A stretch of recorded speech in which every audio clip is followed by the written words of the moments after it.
Future Pav, remember to edit this bit out.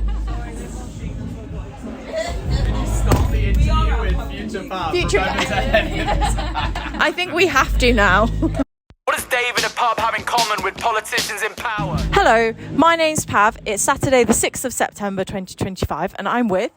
Hyphen. Hello. Is Hyphen your real name? It's not. It's not my real name. My real name is Ardash, which sounds like... It's okay, so I'll do the whole fucking thing. So basically, my real name is Ardash, but people can't really pronounce that. So through my whole life, they've called me Ardash, which sounds like Ardash, which is hyphen, right? So it's like a play. Yeah, do you get it? You know what I mean? Like, yeah, it's like a whole thing. What pronunciations would we get of your name? Artichoke was probably the weirdest one. I was Pavlova, if that makes Pavlova. I'm Povendeep, like, but Pavlova.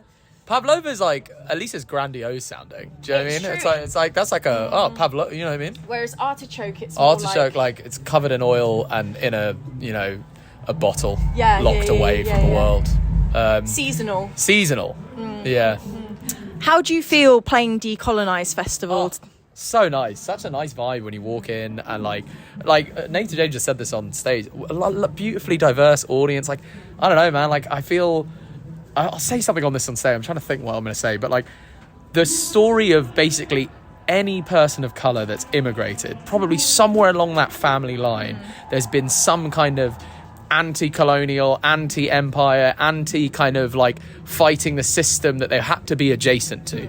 And so like to have a space for that in like, that's what punk is about. It's like, why are those two things are really naturally together. Do you know what I mean? Like, and it's beautiful that the space exists. Like, I'm so happy this is here. I was saying, I wish I had this when I was younger. You know what I mean? Like a space for to voice a lot of the frustrations.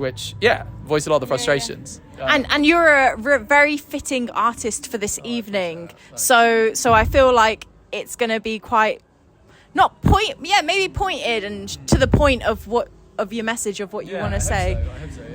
Have you played to like a specific audience and crowd like this before? Actually, it was really nice. I was at the merch stand just chilling, and a few people who've come to my shows were there, so that was really lovely. I feel like something I noticed, I did a tour like middle of the year, and it was really nice that like, there's a lot more people of colour who are coming to these things, which I think maybe a few years ago I didn't see as much. So it's changing, and that's nice. I appreciate that. It's good. That's really cool for you to visually see that change. Yeah, for sure. What did early Hyphen start out as? Wow, very different. I guess my music probably has like maybe 2 or 3 phases. When I first started music, I was really struggling with my mental health, and like the music reflected that. And like maybe the first 1 to 5 years was sort of like me dealing with my own mental health, trying to find a way to be optimistic from a lot of the reason why my mental health was bad is a lot of the things that are like, I don't know, the way the world is set up, and I'll go into that in a second, otherwise I'll ramble too much. But like the next phase of my music was kind of like, okay, I'm now personally in a good place mentally, but you're like, well, why was I in a bad place? Well, like, I lost friends to suicide, I was suicidal myself, and I was like, why did that happen? So my mum, she's an economist, and like her area of research is like why a country's poor. So when we were like 10 years old, we'd be like in the back of a van in like like parts of India where like you don't get that kind of poverty in the UK. It's like a real extreme poverty, and her research was, why does this exist? How do you help people in this situation? And I remember being 10, like sitting in the car being like, here am I, here's this kid who looks just like me, who's like, I get this nice cushy air conditioned van, and this kid's fucked, like, and their life is fucked. And then you start asking like, why is that? And if you keep pulling the thread of all those different questions, you have to get to a point of like, well, the systems that we have in place, the political structures that we have in place are leading to lots of terrible outcomes for many different people, and why is it like this way? And then you keep pulling the fucking thread.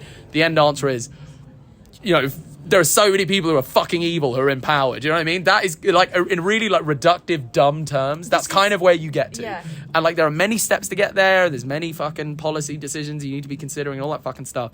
But like at the top of it, there are very many very wealthy people who have made a system that disproportionately benefits them and fucks everyone else. just to take this on a weird this is to take it on a weird but still related tangent. Is that I have a theory that evil people live longer as well. Yeah, they do. They do. Like they have this level of resilience. We were talking about this earlier, weren't we? My granddad, for example, like I'm like, if I look at all four of my grandparents, I thought you were about to be like, granddad's so evil. That is where you were going with that. He's and I feel like there's my four grandparents left, and he's looking like a strong candidate, and I'm just thinking he doesn't lose sleep overnight over certain things because he doesn't give a fuck. Yeah. But I that's an interesting one, because we all come to a point in our life where we ask those questions of like, well, why is this like this way? How did that reasoning come about? Was that through your mum? Was she having these conversations with you? Yeah, I think my mum and my dad, like my dad was very involved in politics when he was in India many, many years ago. But really? And like at like a very like grassroots level. He was also in a rock band, so like I think I've kind of just I don't know. I don't fucking know. But needs to come back. Get him on stage. He was literally like, "Can I play guitar at your wedding?" I'm like, "Yes, if you practice." But the thing is, they think that you don't get like he really rates himself and therefore doesn't practice at all. I don't have any of that. I'm always nervous about everything. I practice my fucking arse off. And I think with my dad, I just know he'd turn up. And anyway, this is not the point. To your question, my mum was the one who really instilled this in us and was just like, look, you've got to understand, like, and because she was going to a lot of different like fucking conferences and speaking, and so we travel to a lot of different countries, and you kind of realize how much of the way people's lives end up is a consequence of decisions outside of their control. Like in America, you have like food deserts where there isn't any access to like healthy foods that you could make something from. The closest thing you have 5 minutes away is a fucking McDonald's. So of course they're going to have more health problems.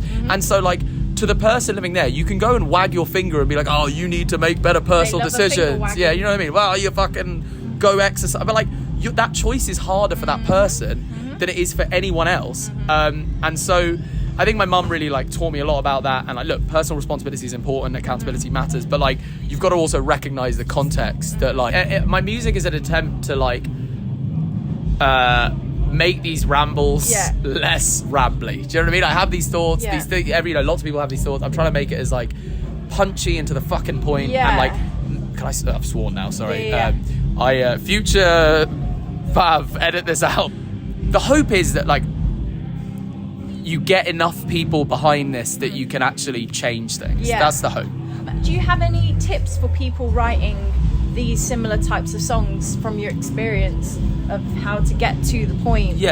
I think there's the politics and concepts of it, which are really important, but often I think it's the feelings that result from those that are actually the most interesting to investigate, and that's really where the art happens. Like, I think the politics and the concepts need to be talked about, and there's lots of different ways of doing that, but like, really, like, the thing that communicates and connects with people is like the emotion of like what you're feeling, the feelings this creates. And like, I think some of the greatest protest music, like, it isn't like explicitly political in the way of like, we dislike X, what, like, I don't know, this reason, and like, you kind of, and often to cut through the noise of, sometimes it's like, look, if for example I'm saying I'm rambling loads, and I am, and a lot of the points, when you to make them, they're very long, they're very like kind of boring sounding, but like the core of this is real human emotion and real human suffering, and like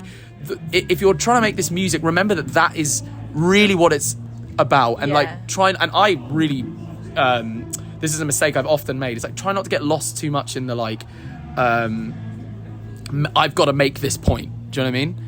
And then it becomes really on the nose. Exactly. And then you lose people who you're trying to make a point to, because and the artistry is in how you kind of convey the emotions. Exactly. Whether you choose to be someone that's a bit more on the nose, or whether you choose to be a bit more abstract in the way that you're describing things. That's really interesting. Musically, do you choose everything yourself? Do you direct it yourself, or do you have some collaborators that you work with? Or so I'm involved like in all the parts of it, but like I have a producer who I work with, and like a lot of it is like how yeah, like it comes to like what is the most effective way of communicating the emotion. So like, do you feel like your producer is a good collaborator for that reason? Yeah. He's like one of my groomsmen. Like he's like, we're like fucking best friends. He's like, I love the guy, and it helps that he really understands me, and so like, and we're really close friends. And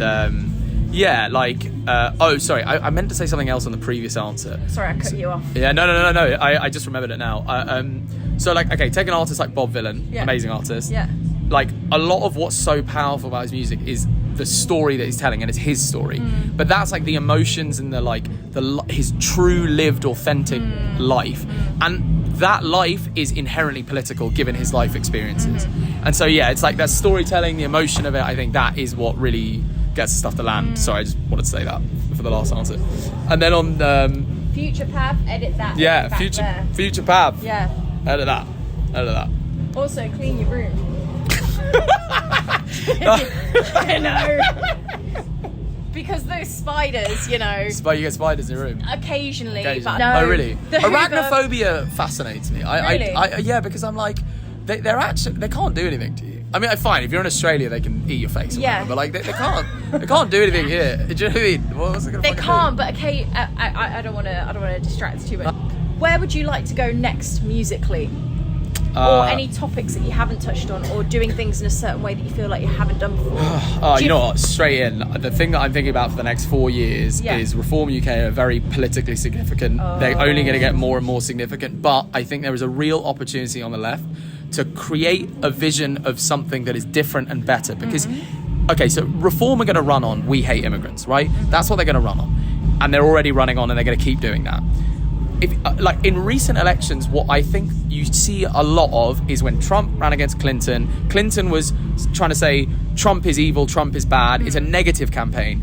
Trump, as evil and fucking terrible as he is, was running on this really visionary, like, make America great again. Things can. It's a vision that people can buy into. I saw one of those hats in real life 2 weeks ago. It was so weird. Never saw it in my life. Yeah, I know. Anyway, so yeah, but you know what I mean? Like, he was making a vision that people could get behind. Yes. And I think because like Reform don't have a vision to get behind, all they have is like, fuck those guys. Yeah. But then you have like all of these like political forces on the left. Yeah. You have like Zach Polanski. I think he's really promising, speaks really well. Yeah. You've got Zara Sultana's new party. You've got characters like Gary Stevenson. Yeah. And you've got all these separate fucking things. Yeah. If you can slowly. There's like a seed that I think the seeds of something that is like a vision that is something that people could get behind. And I don't know how, I don't know the specifics of it, but like I would love my music to be useful in that in some way. I don't know how, and like I'm making new music, and obviously you also need to focus on just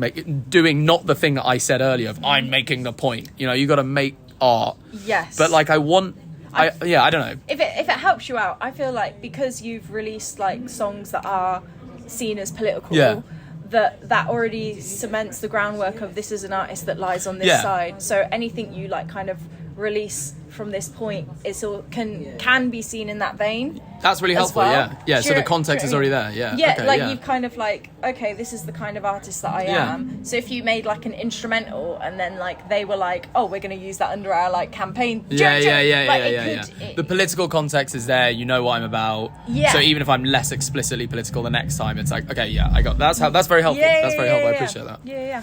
But yeah, that was just like a fucking something in my head. I don't know. It's all very me neither. I just talk a lot. That's all it is. This is Hyphen at Decolonise Fest. Be there or be square. Though by the time you've seen this, you will have already missed the chance to be there. So this is for next year. Be there next year. It's great. I highly recommend.